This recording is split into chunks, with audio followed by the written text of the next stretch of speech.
አንተ ያዘና ሌላ ነገር መናገር አልፈልግም። እኔ አብርሃም እዩ ምንድነው የምትለኝ? አይደለም በቃ እኔ ያልጣመኝ ነገር ስላለ ነው። ምንድነው አይጥም? ኖርማል እዚህ በቃ መኖር ይችላል። ነገር ሄርም እየቀለድሽ ነው ወይስ የምርሽ ነው? ምንድነው እኮ ቤት ደበረኝ ብቻ መኖር። ከዛ እዚህ ከእናንተ ጋር ልኖር ነው የመጣሁት። በእግዚአብሔር ለለምንሽ ሄርም አለም ከኔ ጋር ጥሩ ውስጥ ነው የምትገቢው። እስከዛሬ ድረስ እኔ ምንም በዚህ ልክ ተናገርሽ አላውቅም። አከብርሻለሁኝ፣ ላንቺ ቦታ አለኝ። ግን ደግሞ እኔ ምንሽም ማድረግ አለብሽ። በቃ እኔ ምንሽም ማድረግ አለብሽ። ቶሎ ቴንሽን ስለምትሆን ያንተ ቅርብ ሰዎች ሲክዱ ይቅር ትላቸው ይሆናል። ግን እጅህን የመቆረጥ ያክል ስለሆነ ያ ክህደት ልታቅፋቸው ግን አትችልም። እጅህ የለም ይላል።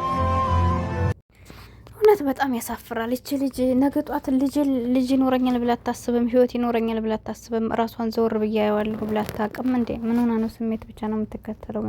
እውነት በጣም ይደብራል። እና ሲጀመር ውስጧ ላይ ያለውን ነገር ነው እያደረገች ያለችው። ለሰው ግን ፕራንክ ነው ትላለች። እና ፕራንክ ሳይሆን በቃ የሱን ፍላጎት የሱን አይምሮ እየመረመረችው ነው። ምን ያክል ቦታ እንዳለው ምን ያክል እንዴት እንደሆነ ባለፈው አይታችኋል። ሰው አንሶላ ውስጥ ገብቶ ፕራንክ ነው ይላል። ጉድ እኮ ነው።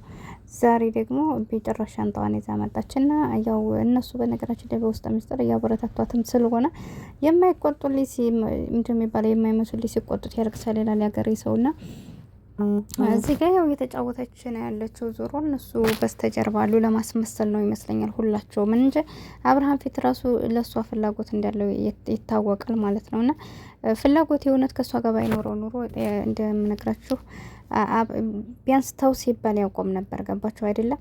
ሩታ ነገሮችን ትታቸው ነበር። በተለይ ውጭ ከሄደ በኋላ ከዛ ወዲህ መጥቶ ነገሮችን ትተው በአንድ ላይ እንዲቀጥሉ ነበር የፈለገችው። እሱ ግን በየትም ሄዶ ሄርሜላ ነው ያለሷ መተንፈስ ስላቃተው ያው እሷን ይዟ መጥቷል ማለት ነው። ለማንኛውም አሰላሙ አለይኩም ብያለሁ አላልኩም? አሰላሙ አለይኩም ወራህመቱላሂ ወበረካቱ። ውድና የተከበራችሁ ቻናል ቤተሰቦች እንዴት ናችሁ? ደህና ናችሁ? እኔ ያለሁ አልሐምዱሊላህ። ለቻናል አዲስ ከሆናችሁ ላይክ፣ ሼር፣ ሰብስክራይብ እያደረጋችሁ አበረታቱኝ። ይቅርታ አድርጉልኝ። እውነት ነው የምላችሁ እንደዚህ አይነት ነገር የሰውን ህይወት የሚበጠብጡ አይነት ሰዎች በቃ የሆነ ራስ ወዳድ ሰዎች የራሳቸውን እንጂ ሰውን ማለት ሰውን ያለ ፍላጎቱ ወደ ራሱ ለማምጣት የሚሞክር አይነት ሰው በጣም ያስጠላል። የሆነ ተመላችሁና ምክንያቱም በእንደዚህ አይነት ተጉዘው ራሱ መጨረሻቸው አያምርም። ይሄ ደግሞ ማዕሩፍ ነው። ስንት ሰዎች በዚህ ሁኔታ ተጉዘው ለራሳቸው አድርገው የቀሩ የሉም። ደግሞም ትግስት የላቸውም። አሁን ላይ በልህ ነው እንጂ ሰዎችን ለማለየት ቢሆን እንጂ እንደ ሸይጣን እነሱ ከመጨረሻው እነሱ ጋር እንደማይቀጥሉ እዩብኝ።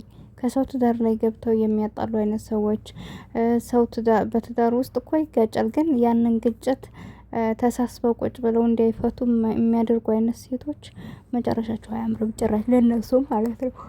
አብሯቸው የሚቀጥሉ አንድም ሰው አታገኙ። በሲል ላይ ተደርባ እንደው ትዳር ይዛ የተቀመጠች ሴት ካለ ነገሩ የሉም ጭራሽ። ሀቅ ስላለባቸው በቃ ያጋለጣቸውና እነሱም ትተዋቸው ሄዳሉ። ስንት ሴቶች ናቸው በዚህ ልክ በሽተኛ ሆነው የቀሩትና ሰው የዘራውን ነው የሚያጭደው። አንድ ሰው የለፋበትን የራሱ የሆነ ህይወቱን ብዙ መስዋዕት የከፈለበትን ህይወት አበለሻሽታችሁ እናንተ ለመግባት አትሞክሩ። አላህ ለኛ እኮ የጻፈልን ሰው አለ አይደል እንዴ? እና በዚህ ልክ ደግሞ ሴት ላይ ክብሯን ወላሂ በጣም ይደብራል። ለገንዘብ ለይታ የሆነ በቃ በሸይጣን አመለካከት የዘና አይምሯችን ውስጥ ሰዎችን ለማለየት በዚህ ደረጃ ማለት ነውና ለምንድን ነው እኛ ለአይምሯችን አንነግረውም እንዴ? ማንኛውም ሰው እኮ አይምሮው እንደሰጠው ነው አይደለ? ለምሳሌ አሁን የሆነ ስህተት ቦታ ውስጥ ልገቡ ስትሉ ሁልጊዜም ራሳችን ጋር ተጣልተን ነው በቃ ይሄ ነገር ማድረግ የለብኝም በኋላ ችግር ውስጥ ገባለሁ ወይም ደግሞ ይሄ ነገር ባደርገው ውጤታማ ያደርገኛል ብለን አስበን ነው ማንኛችንም አይደል እንዴ? እንደዛ ማሰብ ማንችል ቢሆን እኮ በስንት ቦታ ህይወታችንን እናጠፋ ነበር። ገባችሁ አይደለ?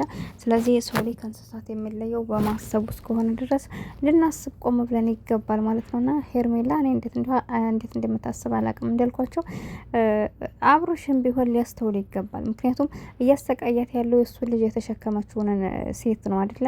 ነገ ጧት ይሄ ልጅ እኮ ደግሞ ወንድ ነው ተብሏል። ወንድ ላይ ታውቃላችሁ በእናቱ ድርድር የለውም። እና እያንዳንዱ ነገር ይሄ ቪዲዮ እኮ ተቀማጭ ነው የሚደለት ቪዲዮ አይደለም። እና ይሄ ልጅ አድጎ እያንዳንዱን ነገር ቼክ ያደርጋል። ቪዲዮ ደግሞ ታውቃላችሁ የዛሬ 10 አመት የዛሬ 8 አመት የዛሬ 6 አመት የተለቀቀ ቪዲዮ ወላሂ በፌስቡክ ስትሄዱ በቲክቶክ ስትሄዱ በዩቲዩብም እየተዟዟረ ታገኙታላችሁ። የሚገርማችሁ ከኛ ፔጅ ላይ እንኳን ባናስቀምጠው የኛን ቪዲዮ እየተቀባበሉ የሚያስቀምጡ ሰዎች ስላሉ ይገኛል። እና ታዳጊ ልጆቻችን ያንን ነገር ሲያዩ ምን ያክል ስሜታቸው ይሰባራል። ልጆች ደግሞ ፕራንክ ነው ምናምን ብትሏቸው አያምኑም። ፕራንክ ነው ልትላቸው አችልም። በዚህ ደረጃ እናት እያለቀሰች አይደለ እንደ ሩታን ቪዲዮ እንደ ቢያንስ አመት ሊሆናቸው ነው።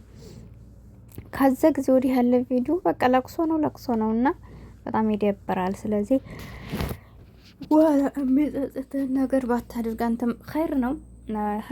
ሄርሜላም ወደ ራስሽ ብትመለሽ ጥሩ ነው።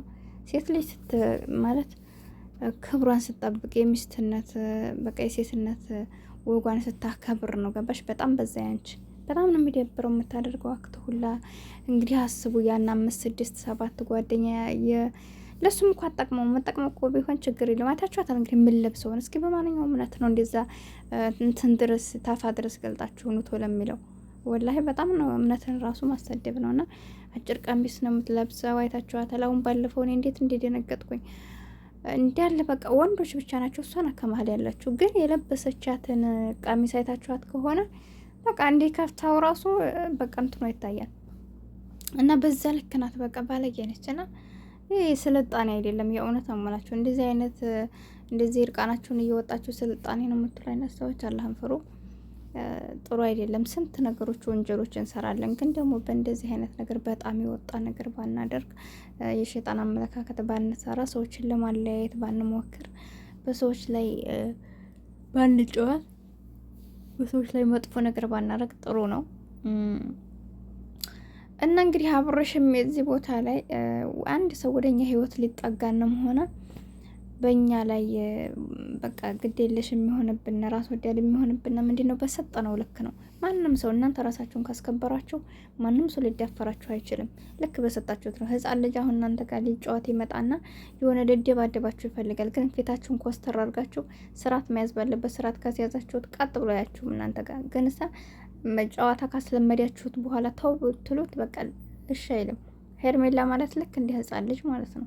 ህፃን ከህፃን ነው የሚያጫወታትና ልክ እንደነዛ ህፃን ልጆች መጀመሪያ ጨዋታ አስለመዳችኋቸው ተው ስትሏቸው እንደምሽ እንደማይሉት እንግዲህ በዛ ደረጃ ነው። እውነት ለመናገር እነሱ በዚህ ደረጃ እንዴ እኮ የቪዲዮ እኮ በግል እኮ የሚቀመጥ አይደለም፣ ወይ ደግሞ እኮ ከካሜራ ጀርባ አይደለም፣ በካሜራ የሚለቀቅ እኮ ነው። የሩታ ቤተሰቦች፣ የአብርሽ ቤተሰቦች፣ ሌላው ማህበረሰብ፣ የሷ ቤተሰቦች። እሷስ ቤተሰብ ያላት ማትመስል ሲጀመር ልጅቷ ባለጌ ናት ወላሂ።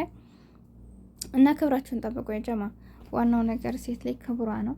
እንደዚህ ብለሽ ተጋግጠሽ ያገኘሽ ወንድ ላንቺ የማይጠቅምሽ ለሱ ማጠቅሚውም እና ክብርሽን ጠብቀሽ መስራትም ካለብሽ እርቃትሽን ጠብቀሽ ስሪ። በጣም ያስጣላል። በእናንተ አይነት ሴቶች ሁሉም ሰው መሰደብ የለበትም ማለት ነው። እና በጣም ይደብራል። ነገ የሚጸጸታችሁን ነገር አታርጉ። ለማንኛውም ለቻናል አዲስ ከሆናችሁ ላይክ፣ ሰብስክራይብ አድርጉኝ። አሰላሙ አለይኩም ወራህመቱላሂ ወበረካቱ።